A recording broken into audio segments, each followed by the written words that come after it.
See if this worked.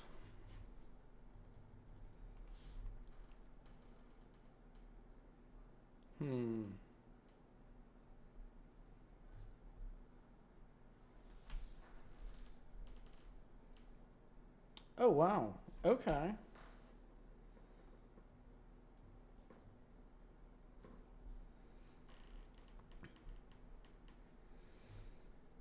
So we got something new going on today, guys. We're on Kick as well. How interesting is that? I tried to troubleshoot. Uh-oh. We're supposed to be over here right now. My bad. I tried to troubleshoot the whole camera thing yesterday. I got no solutions. So if it happens again, we'll just have to restart like we normally do. But we're live on Kick. What's up with that? So now we're on YouTube, Kick, Rumble. Yes, I made an account last night. Thought it'd be a good idea. Broaden my horizons. Larger, I guess, footprint of where we're live. Kick seems pretty cool, pretty chill, so it's better than Twitch. But yeah, so we're live on Rumble, YouTube, Kick. I guess I forgot to put out a post on X. I'll do that real quick.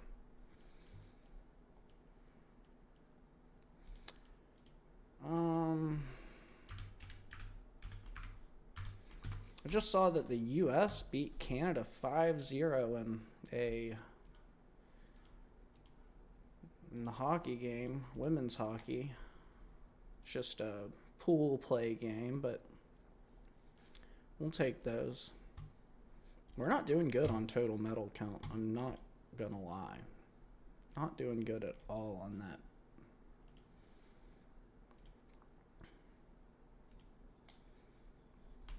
But what can you do?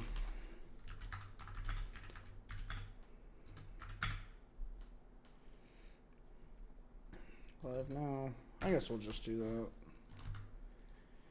I'm not typing everything out. People figure out if we're live on Kick as well. They'll figure it out. Maybe. Should probably promote it somehow. Starting a channel from scratch is hard. Anybody that's done this knows that. I've only done it twice now. My whole Fortnite thing didn't work out. Otherwise, I'd be playing Fortnite still, probably. No, I'm kidding. I'm kidding. Okay. Yeah. Live on YouTube, Rumble, Kick. Hope everybody drops a like on their respective platform. That's a whole lot now. Looks to be up. So that's cool. That's cool. We'll swap over. We'll get started. I'll try and keep today's brief.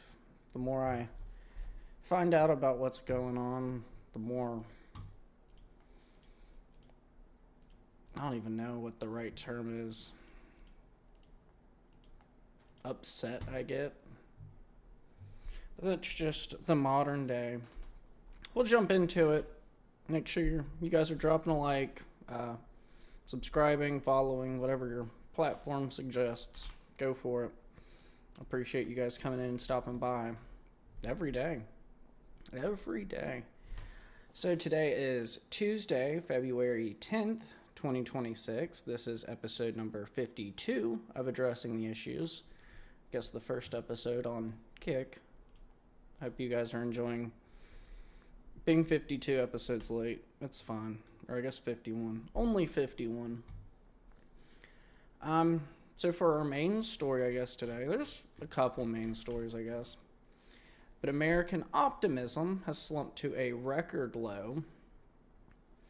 It's sitting at currently 59.2% of Americans are optimistic about their future with only 62%, 62.1% being optimistic about their current life. This is the first time since, 2013 that we're less optimistic about our futures than we are our current life. There's lots of things that play into this. A major one being currently the cost of living. Oh goodness, there are bots on Kick. That's crazy. But yeah, the major one is the cost of living. I think everybody's understanding that costs are going up. Wages aren't going up as fast. Inflation, getting less bang for your buck. You're working harder, working more hours, seeing less results. But I think those two play into it. There's obviously loss of freedoms, which we'll discuss later. There's particularly for my generation, because we're now just starting to get polled on this, being of adult age. Home ownership. My generation isn't able to afford housing, afford their own home, their own property, and debt. Lots of us have gone to college, got essentially useless degrees. Now we're paying back college debt, student loan debt. Lots of us don't see a way out. And we're actually, not the first generation that's experienced this, but it's been compounding over the years. More and more generations are going to college, and then once they get out, there's no jobs. I realize that maybe they have a useless degree and they took on thousands, up to $100,000s of dollars of student loan debt, looking to pay it back. There's no way to earn a living and pay it back. There's too much of a difference in these numbers. Low wages, lots of debt. That's why lots of people aren't optimistic right now. Actually, this is the lowest it's been ever. Actually ever. The only time that current life, people were less optimistic about their current life was in 2020 during the COVID pandemic.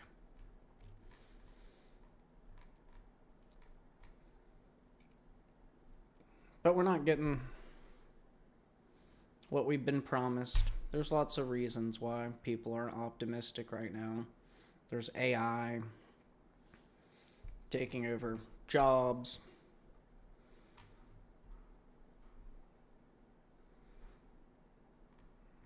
But it's a really bad situation. You'd hope that your population would be optimistic, would be looking towards the future. And, it's one of those very rare moments in history where more people are, I guess, more satisfied with where they're at than where they think they'll be in the future. And that's a scary thought for a civilized society. You always look forward to the future. You hope you'll have flying cars. Think you'll have more money. Think you'll have, I don't know, even better food. We're not getting any of that. But it's not hard to understand why people are feeling this way. And it's really, like I said, a scary situation. It's not something that a civilized society is used to. You normally expect that you'll have, better roads in the future, easier travel, more travel, better lives, less demanding labor. Why people are working longer hours for less pay and more debt. And that's why optimism's low. It's not hard to calculate. There's the joys of life, having a family, raising kids, owning a house. I'm not seeing any of that. It's gonna be hard to write this. It's really gonna be hard. I'm not exactly sure how. I mean, you can cut interest rates and stuff, but that doesn't change the fact that the jobs aren't paying. The jobs are disappearing, in my honest opinion. But that's where we're at right now. American optimism drops to a record low. That came out in a poll today. Really not good news. Just not good news at all.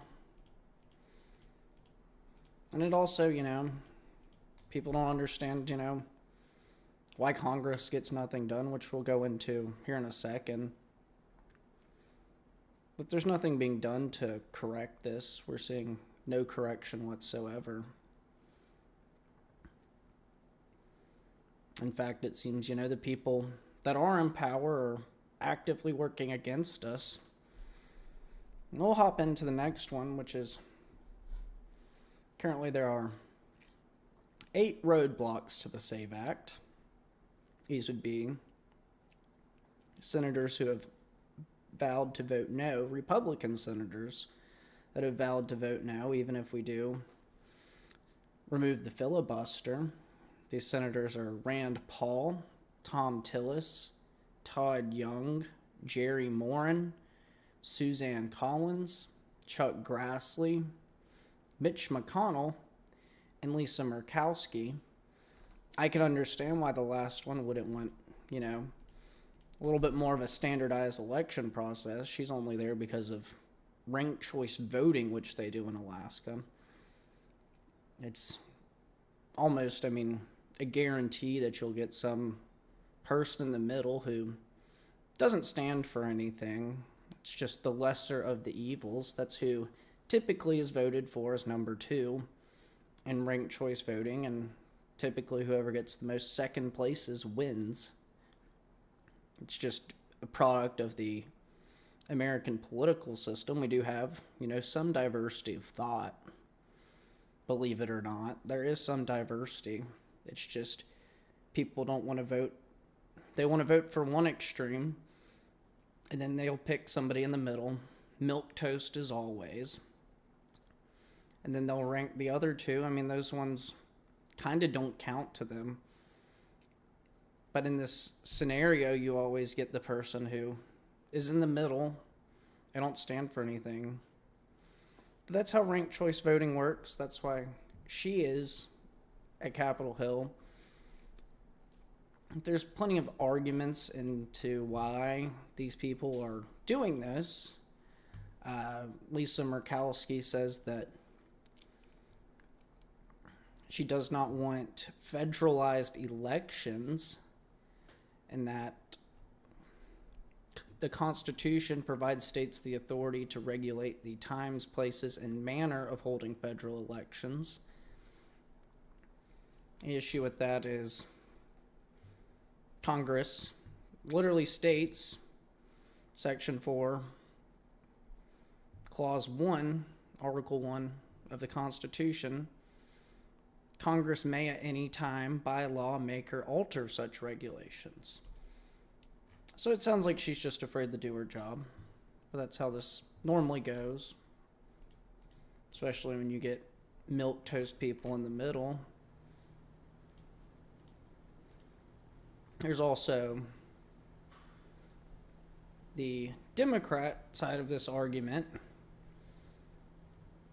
You can't vote with your driver's license alone. You would need a passport, which more than half of Americans don't have, or a birth certificate plus your photo ID with matching names, which nearly 70 million married women lack.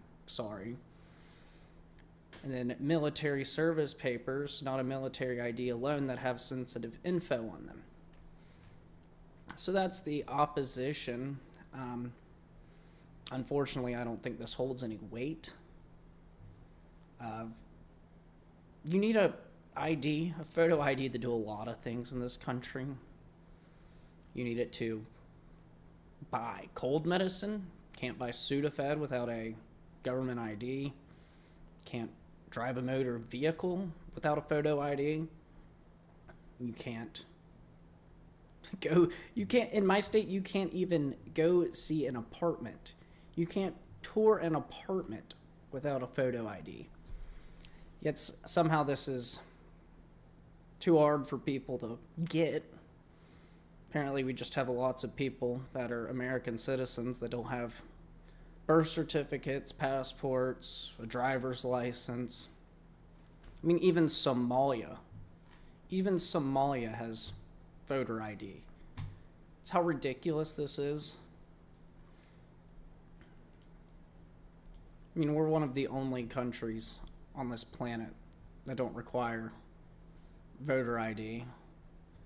We allow illegals to vote in our elections. But, if you have one of those 8 senators, I think it's time. They probably need a new job. I'll read to you exactly what the SAVE Act would do. What the SAVE Act is. This bill requires individuals to provide documentary proof of U.S. citizenship when registering to vote in federal elections.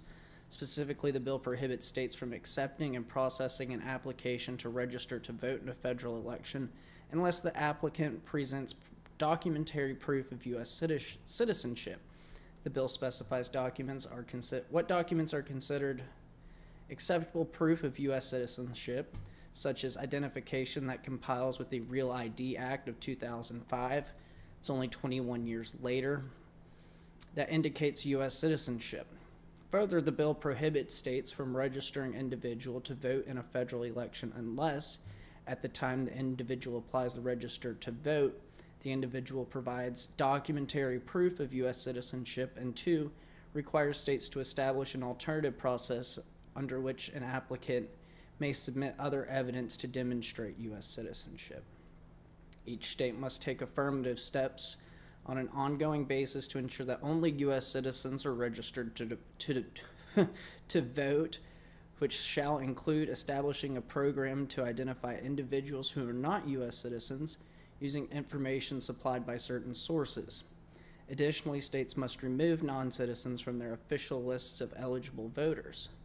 This bill allows the right for a private right of action against an election official who registers an applicant to vote in a federal election who fails to present documentary proof of U.S. citizenship.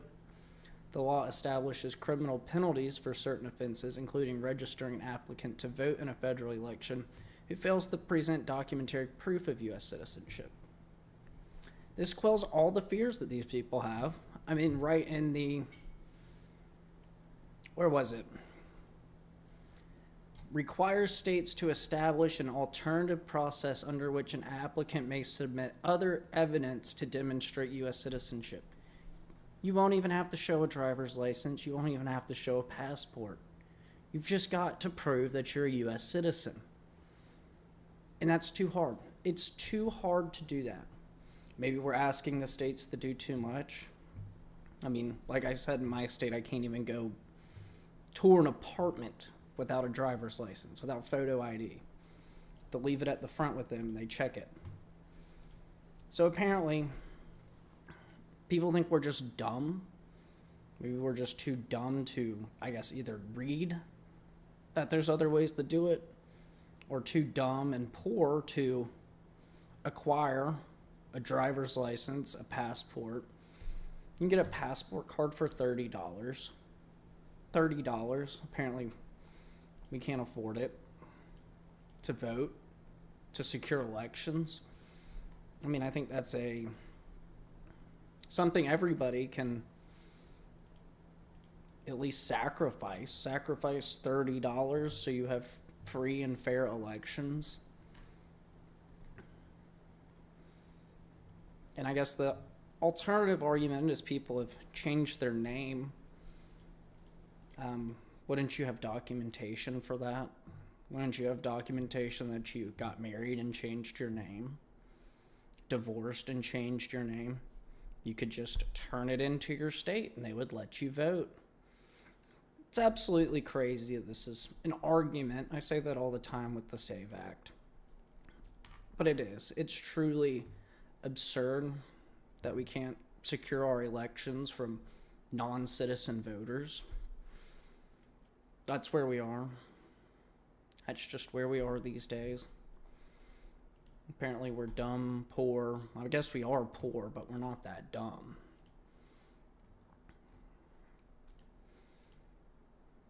It's like $30 and you could have secure elections.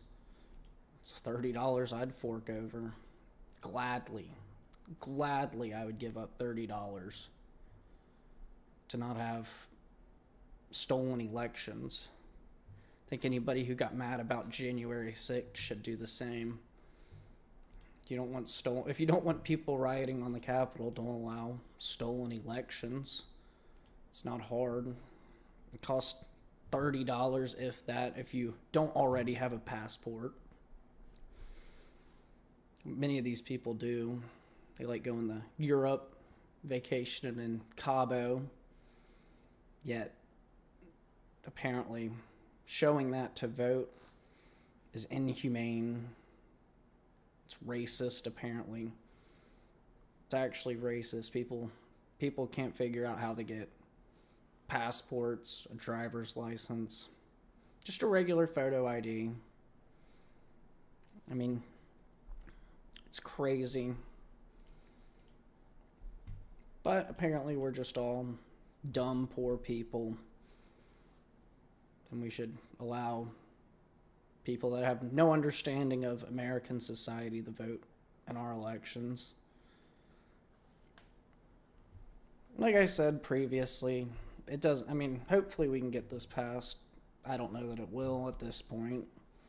The whole standing filibuster thing was a great idea, speaking filibuster, but they're saying that they can't get that through. Now they're saying that we have 8 Republicans, quote unquote Republicans. They call themselves that won't secure the elections. One of which, should probably be registered as a Democrat coming out of Alaska. Ranked choice voting. My goodness.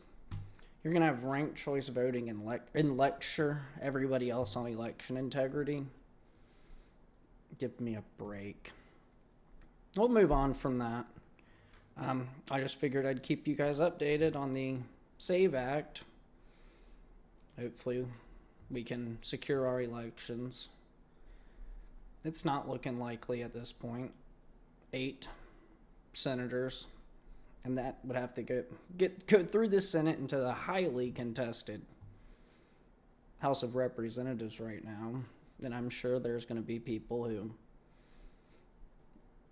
won't go along with it. People, I guess, that use this system to continue to be elected. Serving lifetimes in Congress. Just absolutely crazy stuff. And I guess if you know the fraud helps you, you don't want to get rid of it. Why would you get rid of something that helps you? But yeah, it's not looking good for the SAVE Act. It's not looking good for the next election cycle either. It's actually looking really, really bad for the next election cycle. I'm going to be honest. We need to do better primarying people. Like, actually learn what you're voting for. Unlike the people that we apparently just let cross the border and start voting. We'll just go up and sign up for Kamala Harris. Be like, here, take my vote. I have no idea what you do, what you mean. I guess they know she's a socialist, so they were all for that. Third world politics. That's where we are now.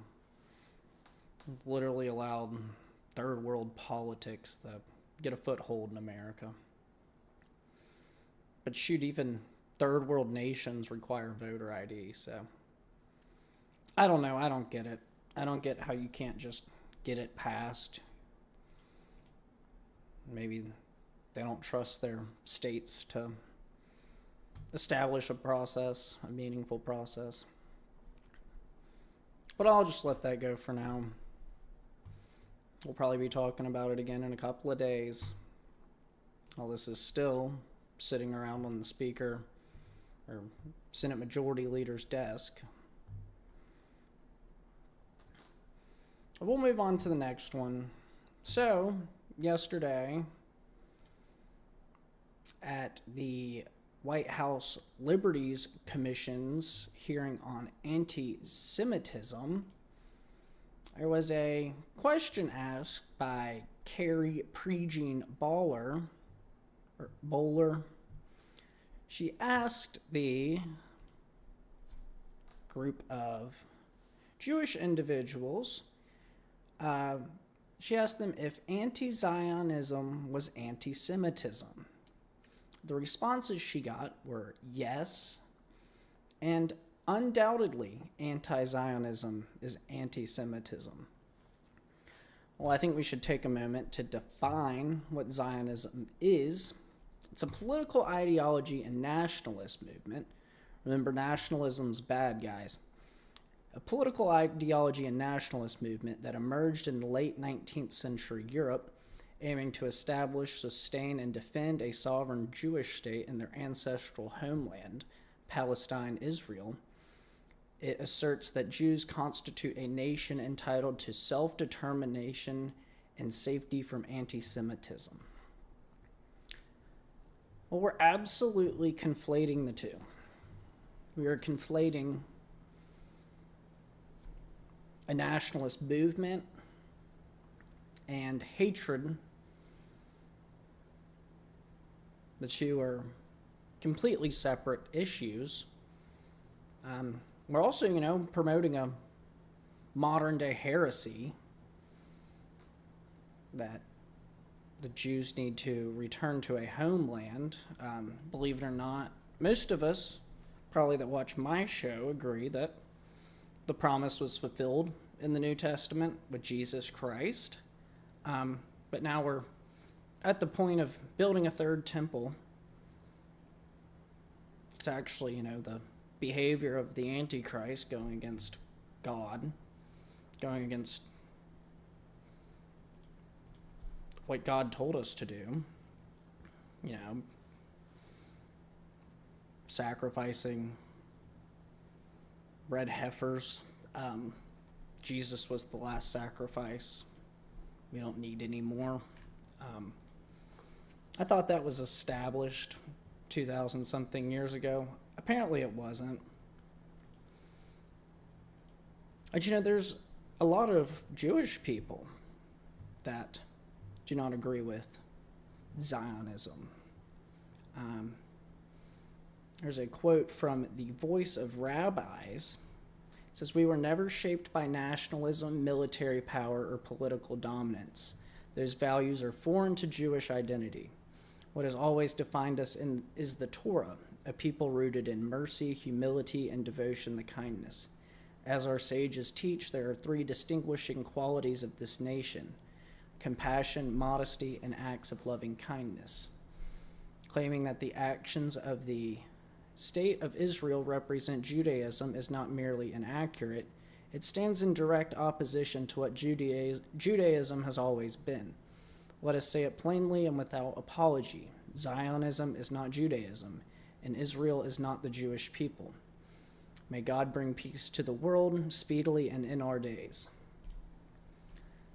So there's a number of Jewish people that are allegedly anti-Semitic, which is crazy to me, crazy to read, but apparently these people are hate criming themselves. I don't understand how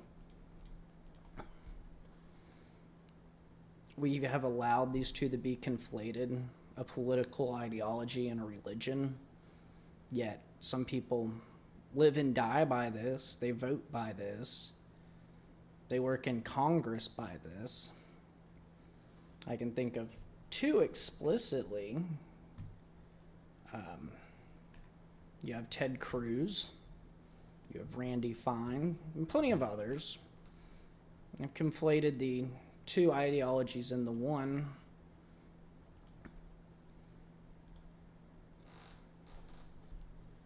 And then there's also the idea that you have to allow this nation to exist. And if not, it's a double standard.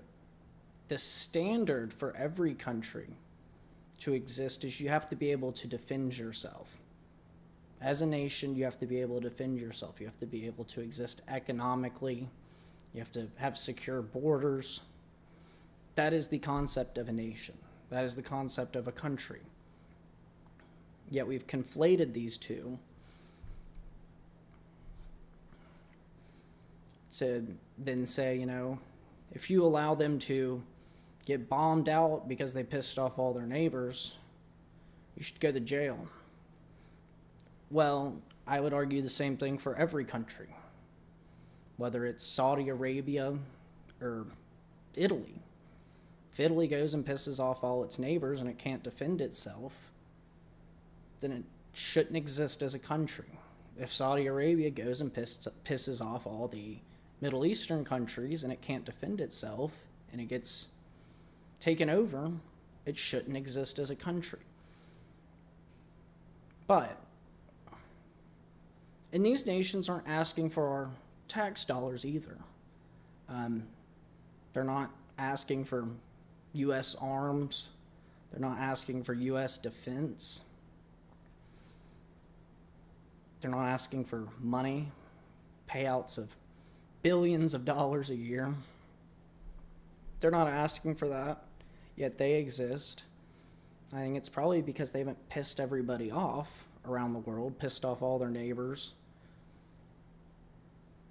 bombed part of their country into oblivion. I think that's the reason most of these nations exist, most of these countries exist, is because they know how to have peaceful relations. They can sustain an economy. They're not bad to their neighbors. I mean, it's that simple. If Chile was bad to its neighbors, they'd probably bomb it into non-existence, and nobody'd think twice about that. That's just, that is the double standard that is allegedly being applied. It's a single standard. You have to be able to exist economically, militarily, or if not, peacefully with your neighbors. That is just the standard of every country in this world. What we're doing is applying a double standard that the U.S. needs to defend random countries because of heresy. It's just heresy. At the end of the day, that's what it is. I don't know how far I want to go with this.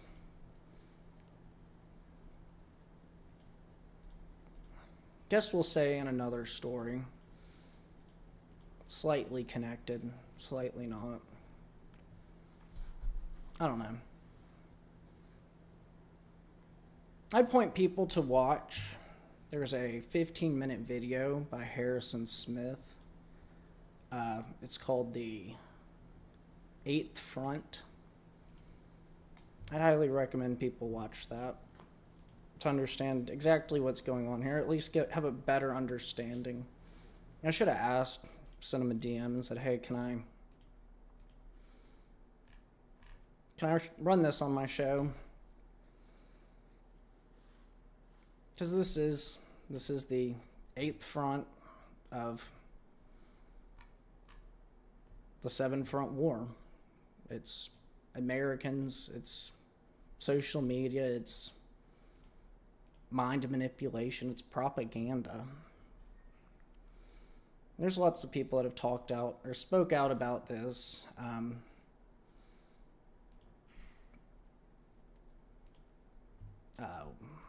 Hearing, there's two different sides. There's the people that say if it's against her religion, you shouldn't force her to, her being Carrie Prejean Boller, to do Zionism if she thinks it's against her religion. However, there's people on the other side, namely what I think of, it's just my opinion, controlled opposition Laura Loomer, who, goes out and attacks this Catholic woman says that she needs to be ousted from the religious council. There's also the whole special envoy to anti-Semitism, stuff like this. This is the eighth front. That's why I'd recommend you go watch this video. Like I said, I probably should have asked to show it. But it's only 15 minutes long. It says how people are propagandizing Americans to do the bidding of the nation of Israel. The state of Israel, as it's called. Benjamin Netanyahu is once again in the White House today. Then I saw, this is where we'll go into the other story. The Epstein files continue to trickle out, slowly but surely. I believe the last update was yesterday. They drop just a couple of files a day these days. I guess after the 3 million file dump a little over, about a week ago. Maybe 2 weeks ago. I guess about 2 weeks ago it was. Nobody's still been able to go through all of them. People have started to put them into databases using AI to comb through them. I think that's a great idea. I hope to get access to that. It's currently in like a beta, or I think an alpha actually. It's being put together. It's called The Web. It's being done by Ian Carroll. But he's trying to make it searchable through AI, make this more manageable. There's duplicates and duplicates of the same emails, same threads over and over again. But an interesting one of these that I have seen just today, a few moments before I started, it's a email from Jeffrey Epstein to Redacted. And then it says it's a redacted name, likely a child's name. Said that she felt God's presence next to her when she was in bed. She knows that Jesus watches over her and he helped save her life. Whoops. The person responds to Jeffrey Epstein saying you should dress up as him when you see her. Disgusting. That is just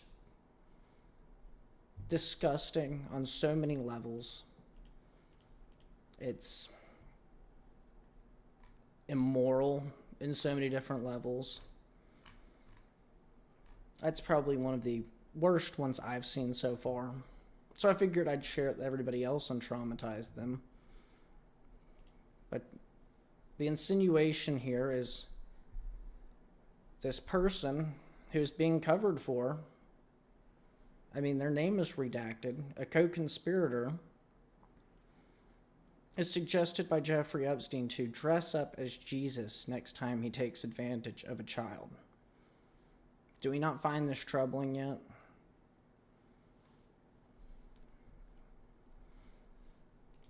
Mocking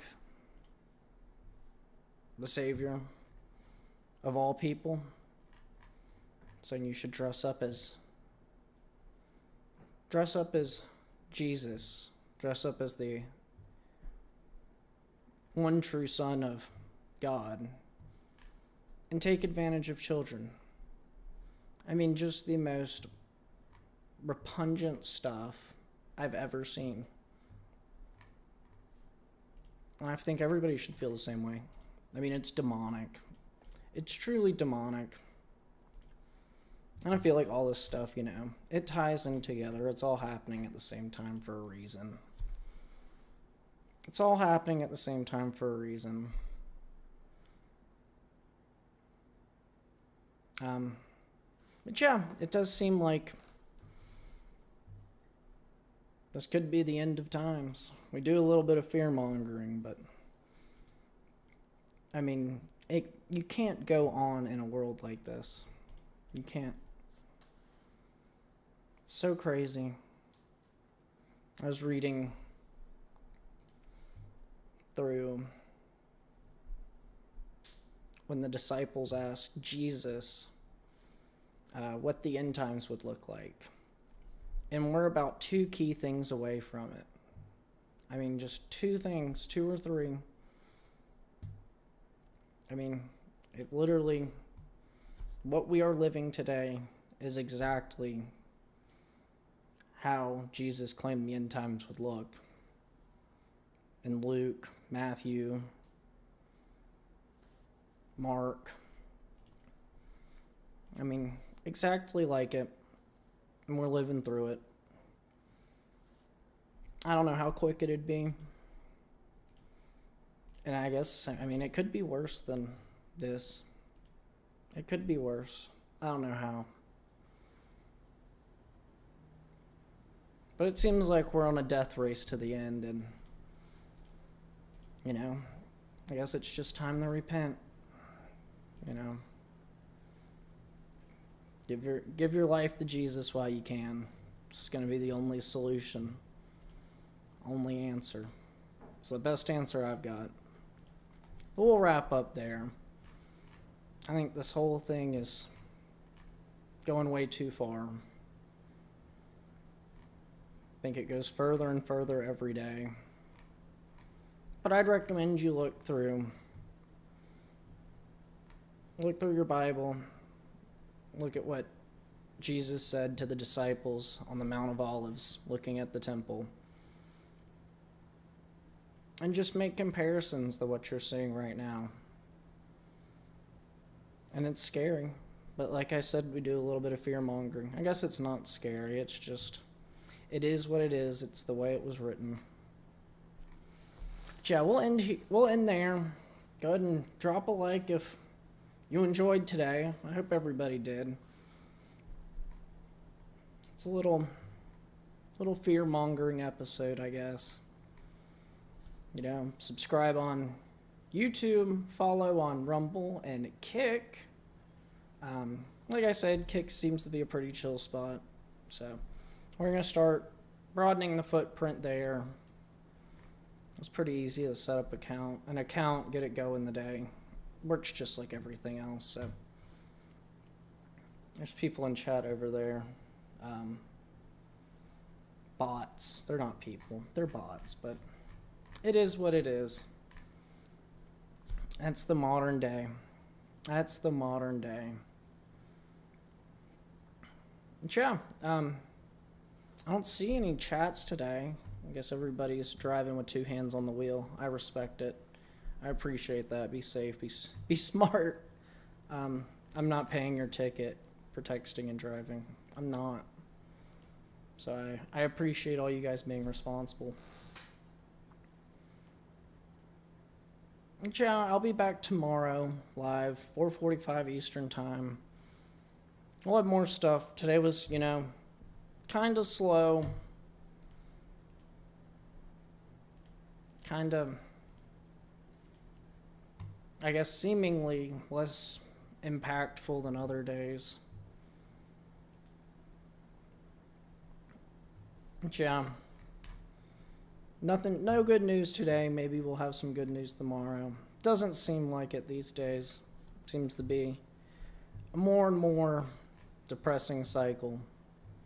Less and less optimistic as Americans are feeling. Record low optimism in America. Record low optimism over here, I'll tell you what. Yeah, one there. That's all we got. But yeah, hope you guys enjoyed. Drop a like if you did. Thanks for sticking around watching the day. I appreciate you guys coming in. So we'll sign off. To all my people on the East Coast, I hope you get home safe. To my people further west, hope you finish up your workday strong and get home safe as well. Read your Bible, guys. It's the only solution I've got these days. Thanks for watching. I'll see you guys.